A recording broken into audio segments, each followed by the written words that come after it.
Assalamualaikum warahmatullahi wabarakatuh. Selamat berjumpa kembali dengan kuliah kita di minggu ke-11 mata kuliah pembiakan tanaman mengenai mikropropagasi ya. Kita akan membahas lebih ke perkembangan dan nanti sampai ke pengakaran dan aklimatisasi planlet. Meneruskan dari materi sebelumnya mengenai kultur jaringan, tentunya Anda ingat ya, kultur jaringan adalah teknik mengisolasi bagian tanaman, sel, jaringan, organ, dan menanamnya kembali dalam media buatan dalam kondisi steril.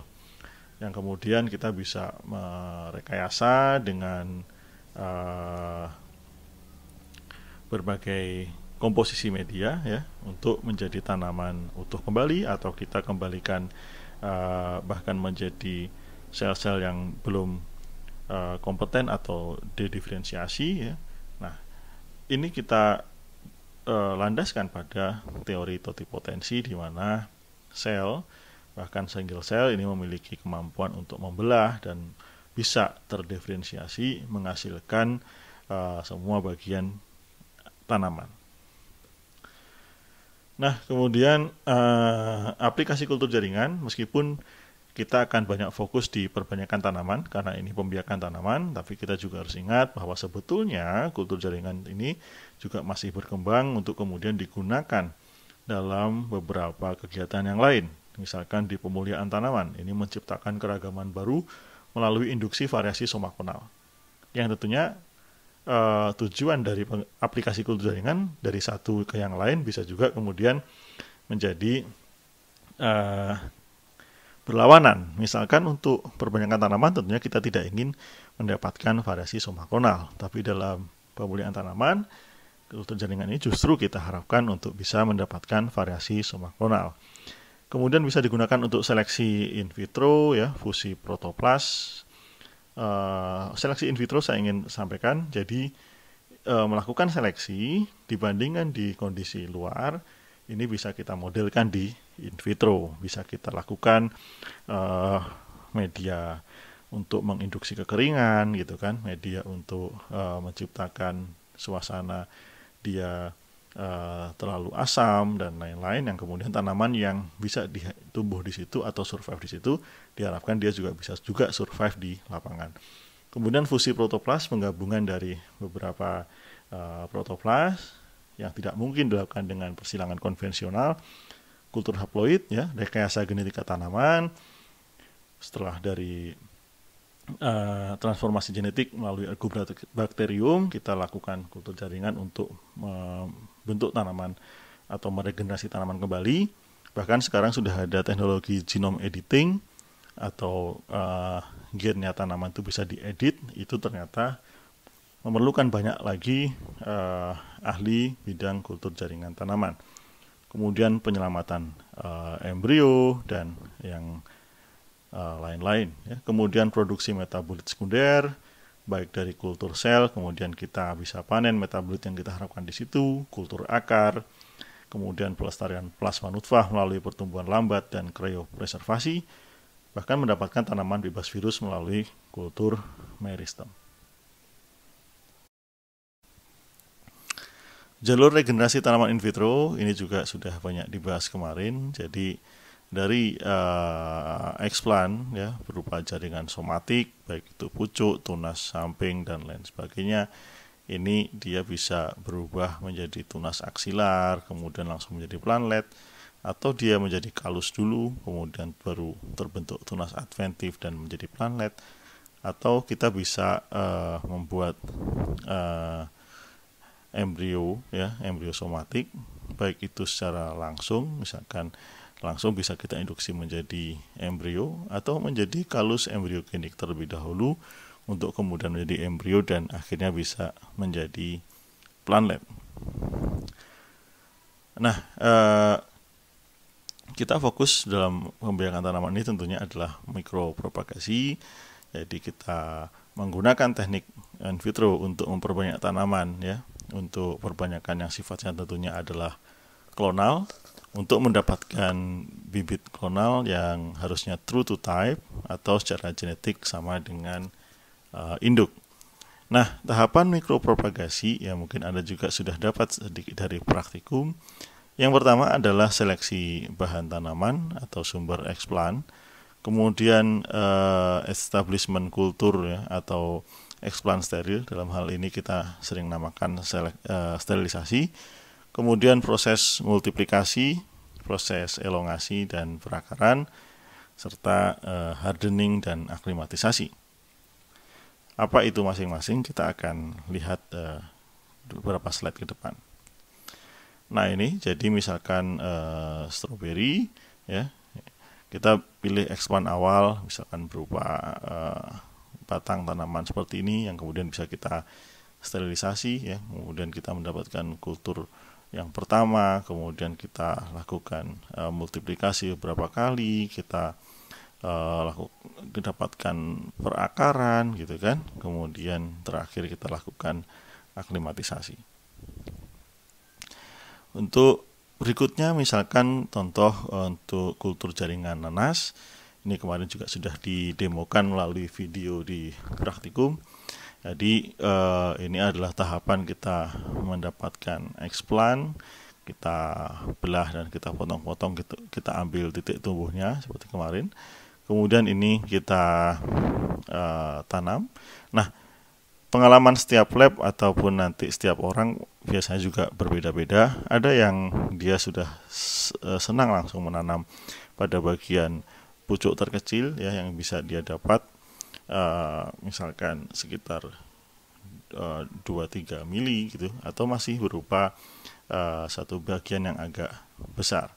Nah, ini tergantung dari skill pengalaman lab ya dalam melakukan sterilisasi. Makanya sebetulnya tidak ada prosedur baku yang tetap gitu kan untuk setiap cara sterilisasi. Nah, ini seperti itu. Nanti kalau sudah dapat kultur yang established, maka masuk tahapan multiplikasi. Kalau nanas biasanya dia berupa klaster tunas aksilar seperti ini ya. Kemudian baru kita lakukan elongasi dan perakaran. Kita mulai dari seleksi bahan tanaman, sumber eksplan. Dalam menseleksi bahan tanaman untuk mikropropagasi, ini secara umum itu tentunya harus kita dapatkan pohon induk yang sehat, ya, tidak terserang hama atau penyakit. Namun demikian, pada beberapa kasus tentunya kita juga ingin menyelamatkan tanaman induk kita, gitu kan. Jadi kadang tanaman induknya tidak sehat atau sudah merana karena terlalu banyak dilakukan perbanyakan, itu juga bisa dilakukan pembuatan eksplan dari tanaman tersebut, gitu kan. Tapi kita harus melakukan pembersihan, kemudian nanti eradikasi atau eliminasi dari penyakit yang ada di tanaman tadi. Kemudian kalau bisa kita cari tanaman dengan vigor yang baik. Intinya sebetulnya kalau dalam industri perbanyakan tanaman dengan mikropropagasi biasanya sudah punya pohon induk untuk sumber eksplan yang terawat baik. Kemudian jelas nama kultivar atau varietasnya, karena nanti begitu jadi di dalam kultur itu akan sulit untuk kita melihat ini varietas apa gitu kan, ini kultivar apa, sehingga dari awal jangan sampai tertukar ya, segala macam itu harus sudah di secara sistematis kita tulis dari awal. Kemudian kondisi juvenil, tanggal respon dalam kultur nanti akan lebih cepat.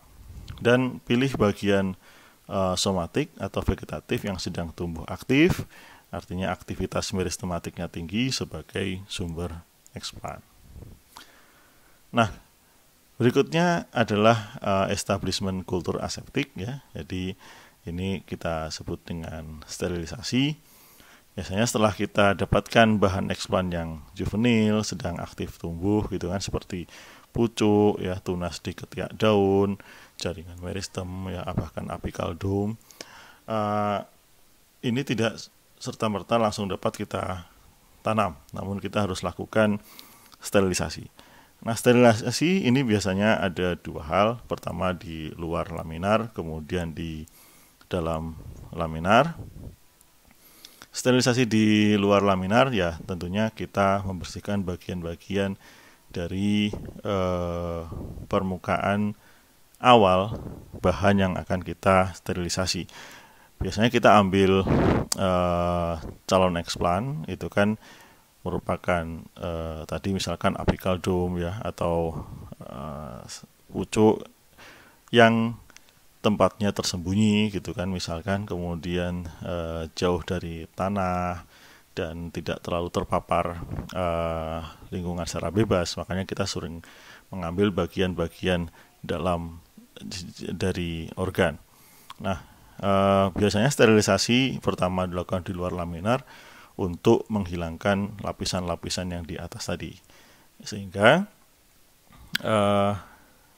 pada sterilisasi di awal ini kita fokus biasanya pada kotoran berupa tanah gitu kan, berupa debu, kemudian juga bakteri dan jamur pada kondisi awal.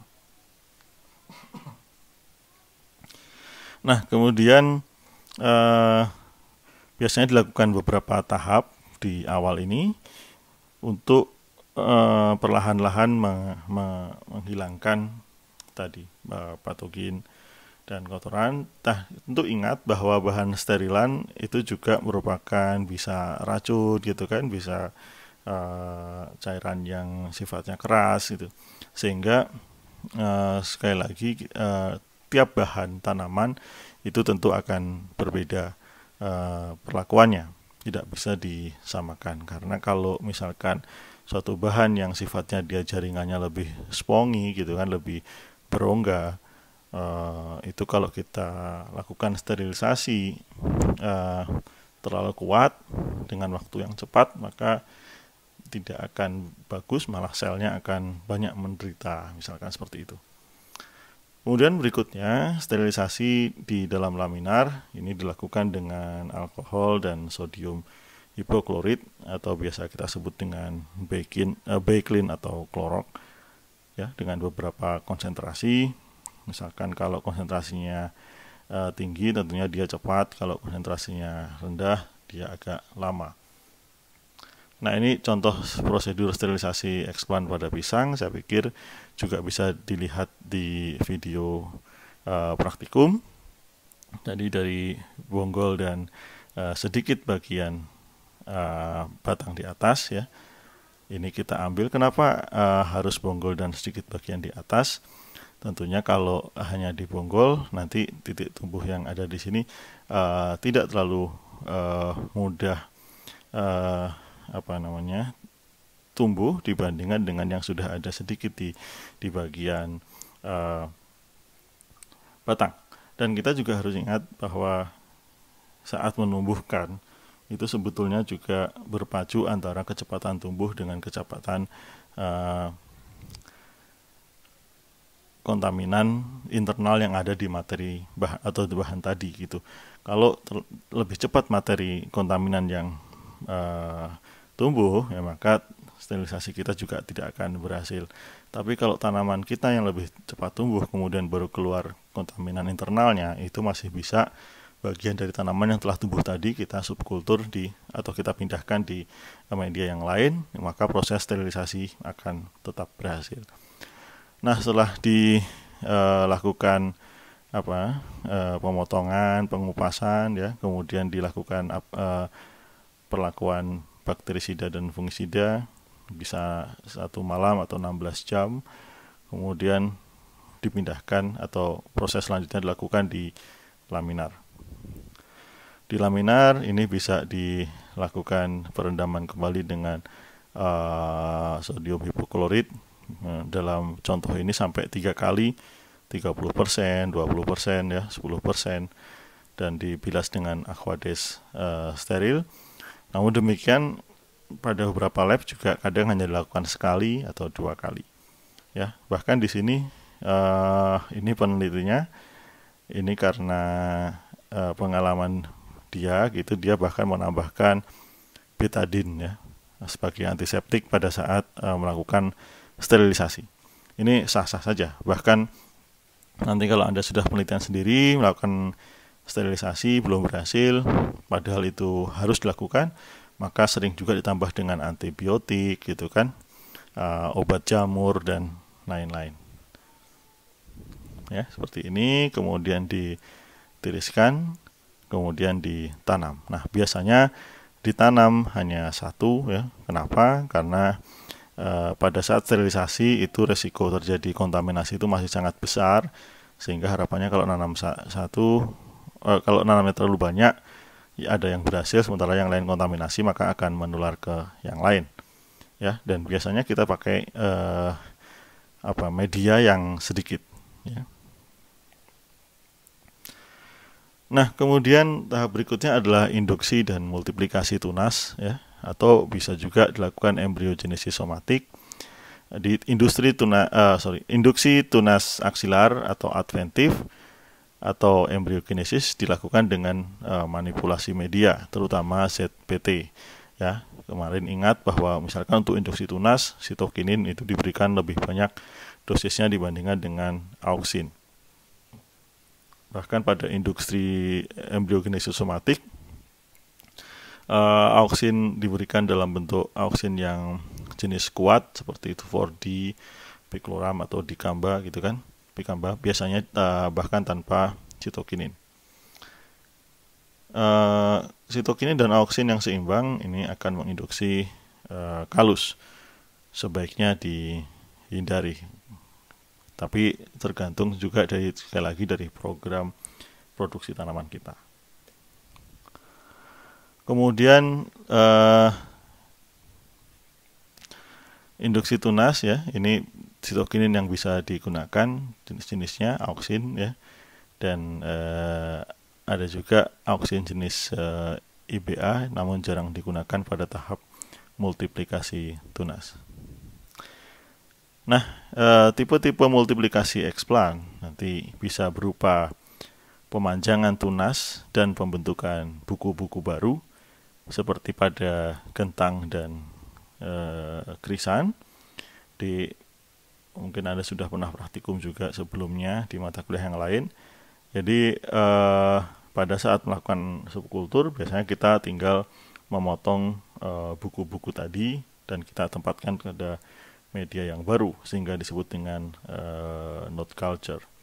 Kemudian pertumbuhan dan multiplikasi tunas aksilar. Jadi tunas aksilar tumbuh dari meristem yang ada di ketiak daun ya. Jadi disebut dengan pre-existing meristem.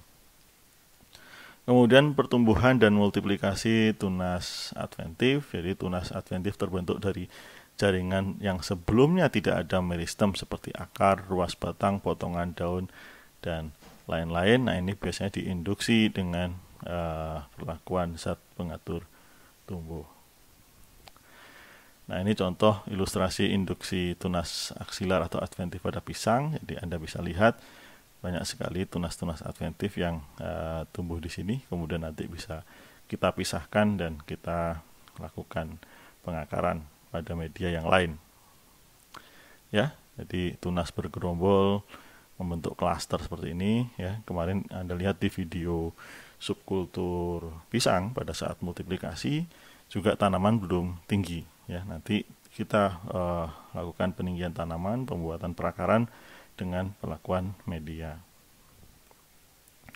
Kemudian embriogenesis somatik ya, ini biasanya digunakan pada tanaman-tanaman industri ya, untuk skala besar gitu kan. Jadi kalau untuk skala yang besar dan untuk perkebunan biasanya kan untuk kelapa sawit atau kakao itu diperlukan tanaman baru dalam jumlah yang banyak. Itu mereka menggunakan metode seperti ini. Jadi dari daun ya, Anda tahu sendiri daun itu sebetulnya tidak banyak memiliki calon tunas di situ. Nah, ini dibuat menjadi embryogenik kalus, kemudian didapatkan selnya ya, dimultiplikasi dengan suspensi, kemudian dia akan menjadi tahapan-tahapan embrio, mulai dari globular ya, fase hati, kemudian torpedo ya, sampai ke cotyledonary, kemudian baru dilakukan penanaman secara satuan setelah dipilih tentunya, kemudian menjadi tanaman. Ya, ini disebut dengan sistem propagasi yang sebetulnya paling besar potensinya untuk klonal. Nah, ingat yang kemarin, jadi ini adalah fase globular ya, fase hati, torpedo dan cotyledonary yang sebetulnya bisa digunakan untuk tanaman apapun ya. Tapi tentunya tergantung dari program perbanyakan yang ingin Anda lakukan. Kalau pasarnya tidak terlalu besar ya kita tidak perlu sampai mengarah kepada hal seperti ini. Bisa pada poinsettia ya, lakukan sampai menjadi tanaman yang utuh. Nah, kemudian ada yang khusus di dalam anggrek. Anggrek ini dapat membentuk yang disebut dengan protocol like bodies atau PLB. Jadi kalau Anda beli anggrek botolan ya, seringkali beli PLB gitu. Nah, PLB adalah kecambah dari benih anggrek ya. Jadi anggrek setelah kita silangkan atau kita bantu penyerbukannya, dia akan menghasilkan buah, kemudian bijinya itu biasanya kita semai dalam media kultur jaringan. Nah, nanti dia akan membentuk semacam tanaman baru ya, yang makanya disebut dengan protokol yang menyerupai ya keseluruhan bentuk tanaman sehingga disebut dengan PLB atau protokol like bodies. Jadi seperti ini. Jadi kalau kita masukkan benih dari anggrek yang sangat kecil ukurannya, ini dia kemudian akan berkecambah seperti ini. Nah, kita bisa lihat dia akan menjadi PLB kecil-kecil seperti ini dan kemudian bisa kita lakukan pemisahan ya, dan di aklimatisasi pada akhirnya. Nah, kemudian di mikropropagasi ini ada hal yang atau istilah yang juga penting, yaitu laju multiplikasi. Ya, laju multiplikasi ini tentunya menentukan bagaimana kita bisa membuat program perbanyakan dari tanaman kita. Ya, jadi laju multiplikasi adalah jumlah tunas ya, atau tanaman baru yang dihasilkan dari setiap eksplan dalam jangka waktu tertentu.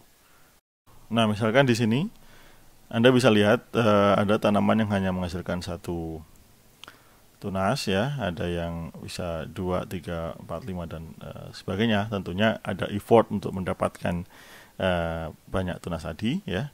Nah, kita bisa cari idealnya, misalkan dengan biaya murah itu mendapatkan yang berapa. Misalkan dalam hal ini anggap saja 3 tunas gitu kan, dalam waktu 2 bulan, maka dalam setahun ya ada kira-kira 6-7 periode, sehingga bisa kita hitung kira-kira potensi jumlah tunas yang dihasilkan adalah 3 kali 3 kali 3 sebanyak pangkat 6 atau 7 gitu kan. Misalkan Anda nanti bisa hitung sendiri. Nah, ini tentunya nanti kita kalikan dengan tingkat keberhasilan ya pada saat aklimatisasi dan lain sebagainya. Nah, ini kita perlu tahu untuk mencari protokol terbaik dan biaya yang paling ekonomis dalam menghasilkan plantlet ya, dan juga nanti di akhir tanaman yang ingin kita produksi. Nah, kemudian berikutnya ya, selain multiplikasi ada tahap elongasi dan perakaran. Nah, elongasi kenapa diperlukan? Karena seperti Anda lihat misalkan pada plantlet pisang itu pada awalnya itu tanaman tidak akan bisa tinggi karena ada pengaruh dari zat pengatur tumbuh sebelumnya, misalkan sitokinin gitu kan, sehingga tunas menjadi tidak terlalu tinggi. Nah, ini pada tanaman-tanaman tertentu itu sulit untuk kemudian kita lakukan subkultur dan nanti dijadikan tanaman pada saat aklimatisasi dan lain-lain karena bentuknya kecil gitu kan. Nah, ini perlu dilakukan elongasi.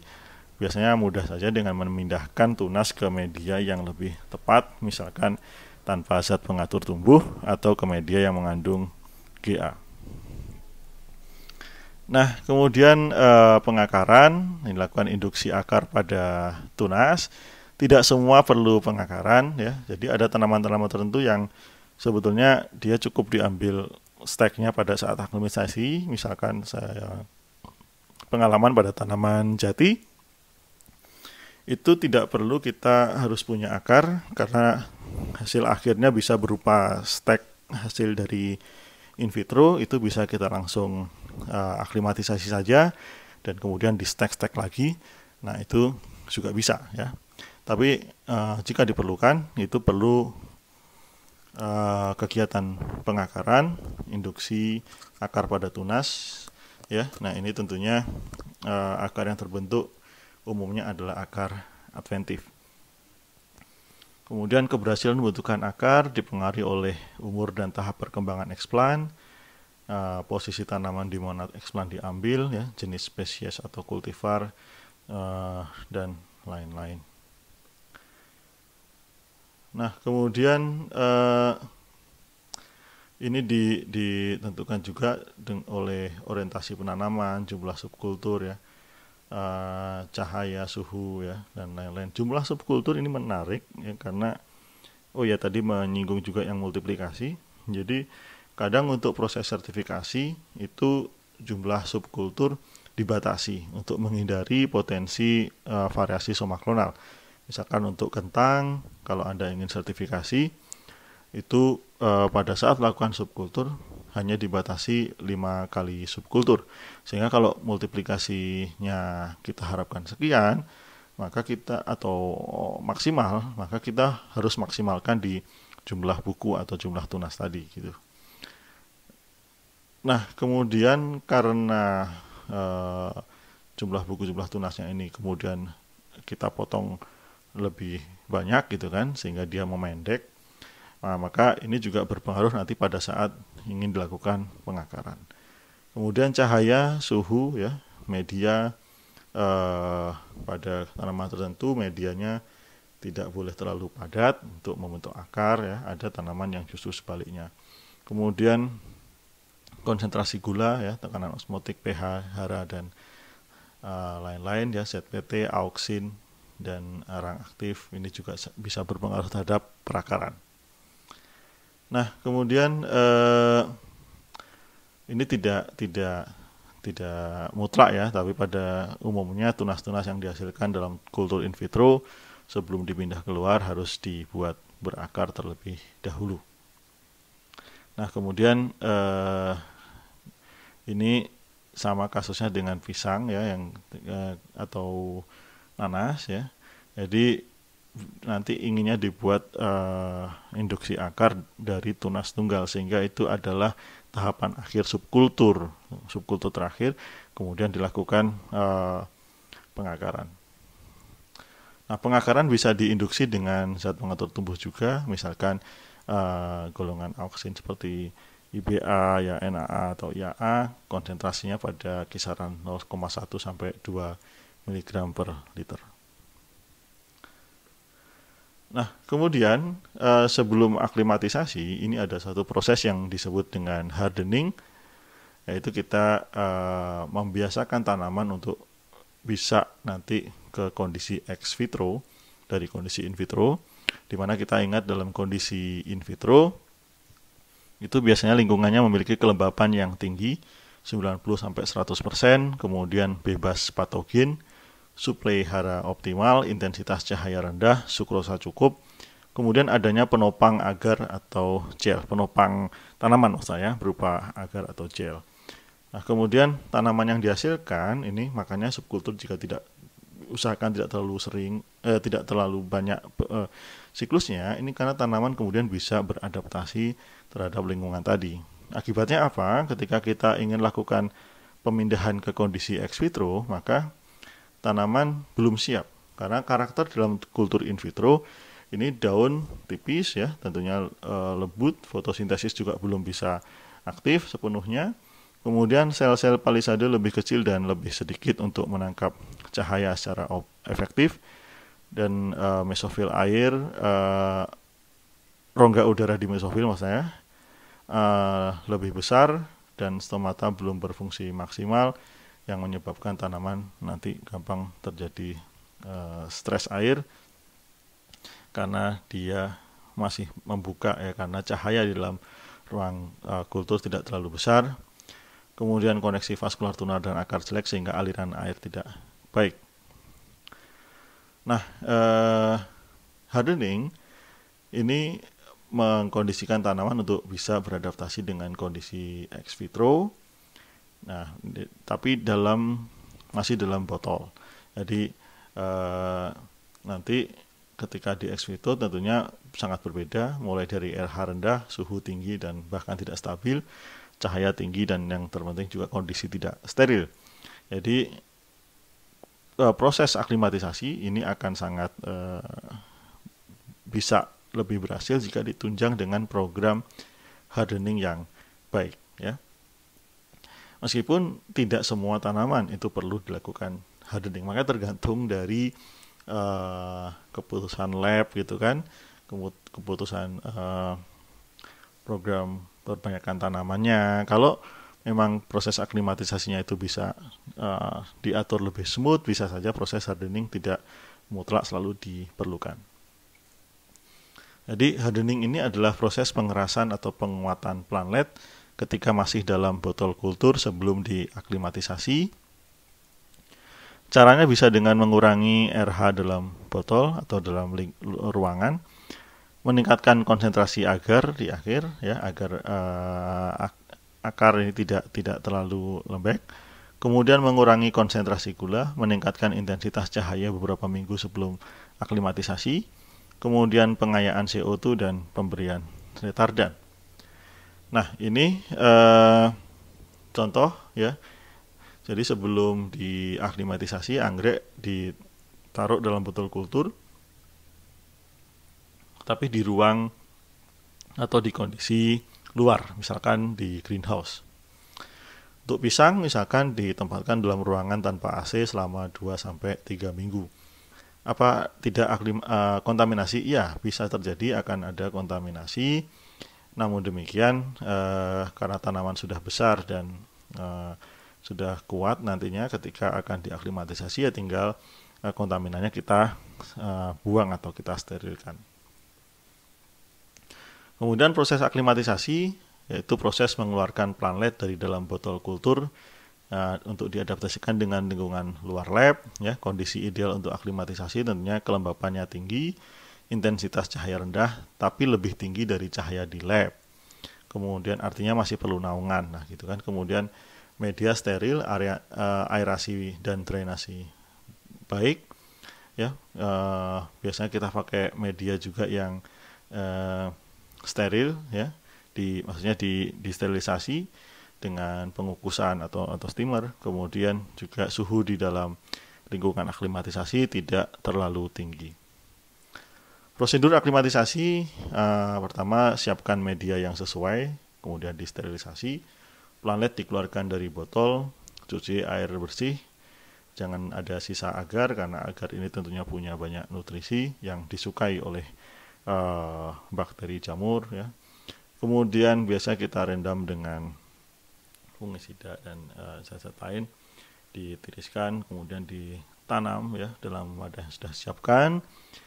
Beri sungkup, tempatkan di tempat teduh, ya. Kemudian pada kondisi 1-2 minggu lihat kondisi tanaman, sungkup bisa dibuka. Kemudian pemeliharaan, ya, dilakukan penyiraman, pemupukan dan pengendalian HPT, ya. Kemudian penyiraman karena akar belum sempurna, biasanya kita berikan pupuk dalam bentuk pupuk daun dengan dosis, ya, setengah dari rekomendasi atau dosis rendah sampai nanti biasanya umur 14 hari atau ketika tanaman sudah kuat. Kemudian jika tanaman sudah kuat, ini dapat dipindah ke polybag. Nah, upaya meningkatkan keberhasilan aklimatisasi di samping memenuhi kondisi ideal yang tadi, ya, ini ada juga pemberian hormon perangsang akar saat aklimatisasi, ini juga bisa dilakukan. Kemudian perlakuan ABA dan BA pada plantlet, ya, atau sebelumnya itu bisa dilakukan perlakuan. Kemudian pemberian antitranspiran, ya. Antitranspiran ini tentunya senyawa atau zat yang dapat mengurangi potensi transpirasi.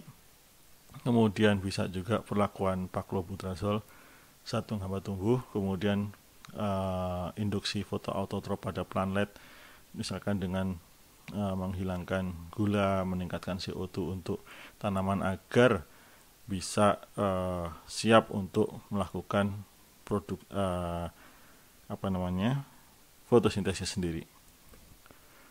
Nah, ini contoh beberapa merek dagang anti transpiran. Ya, anti transpiran ini ada dua, ada yang dia sifatnya adalah menghambat atau menginhibisi senyawa metabolit tertentu yang dapat meningkatkan laju transpirasi. Yang kedua, senyawa yang sifatnya dia akan melindungi secara fisik, misalkan membentuk lapisan pada daun ya, yang akan mengurangi laju penguapan juga.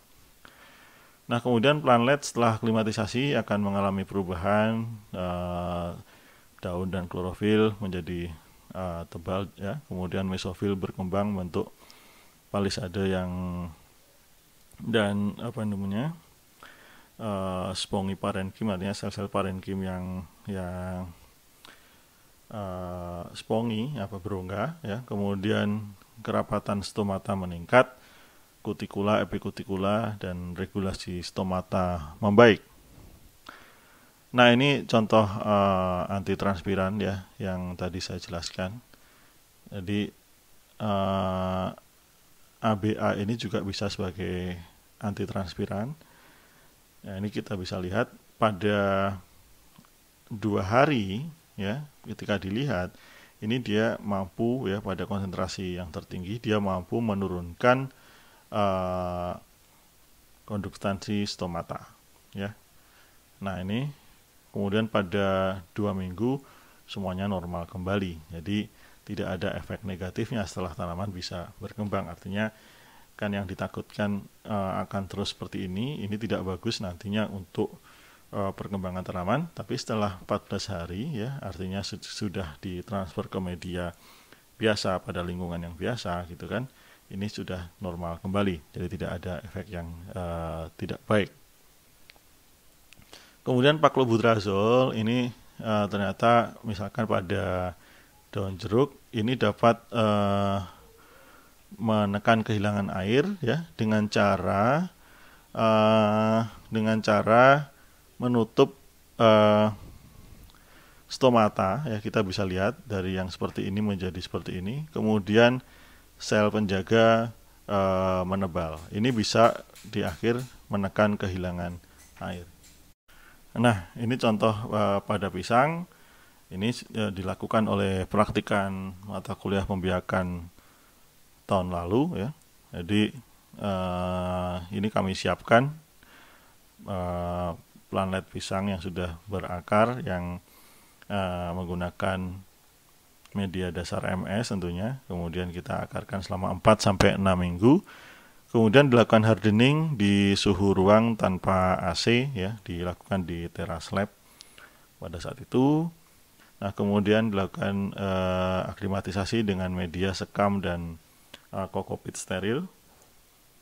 Kemudian dilakukan pada wadah seperti ini ya.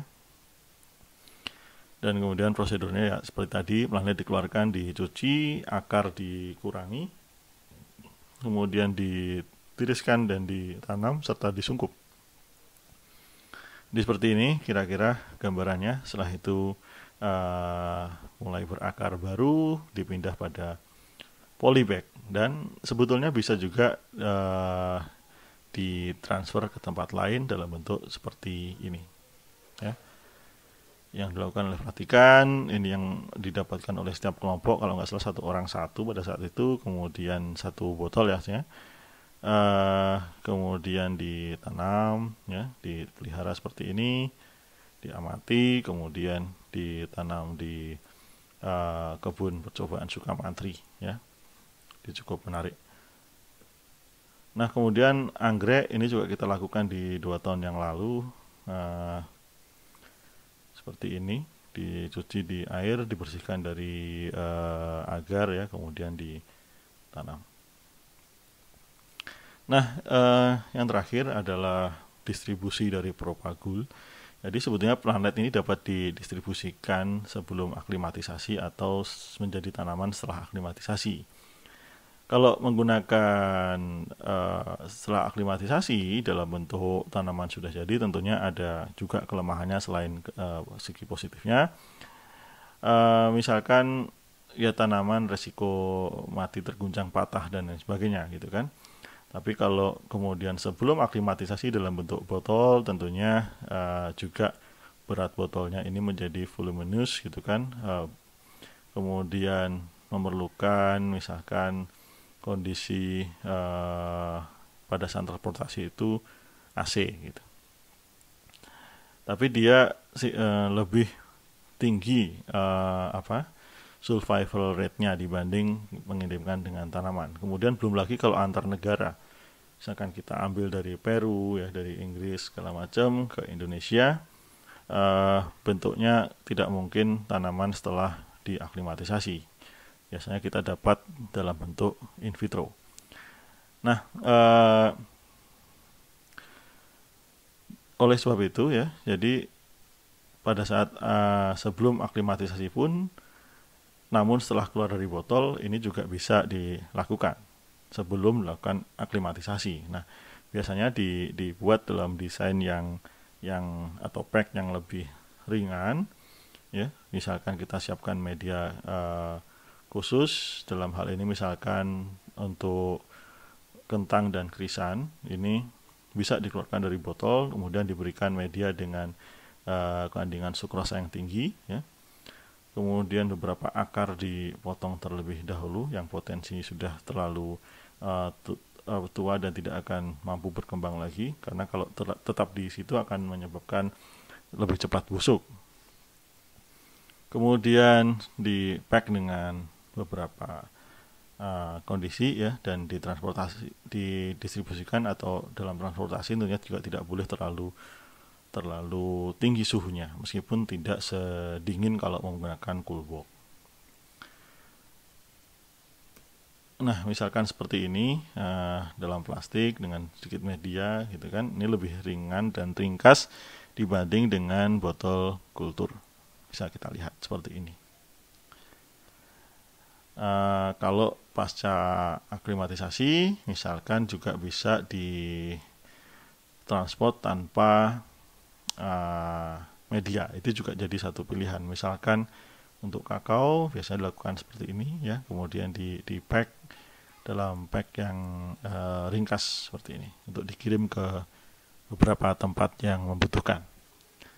Baik, demikian yang bisa saya sampaikan untuk pengantar diskusi ya. Terima kasih atas perhatiannya.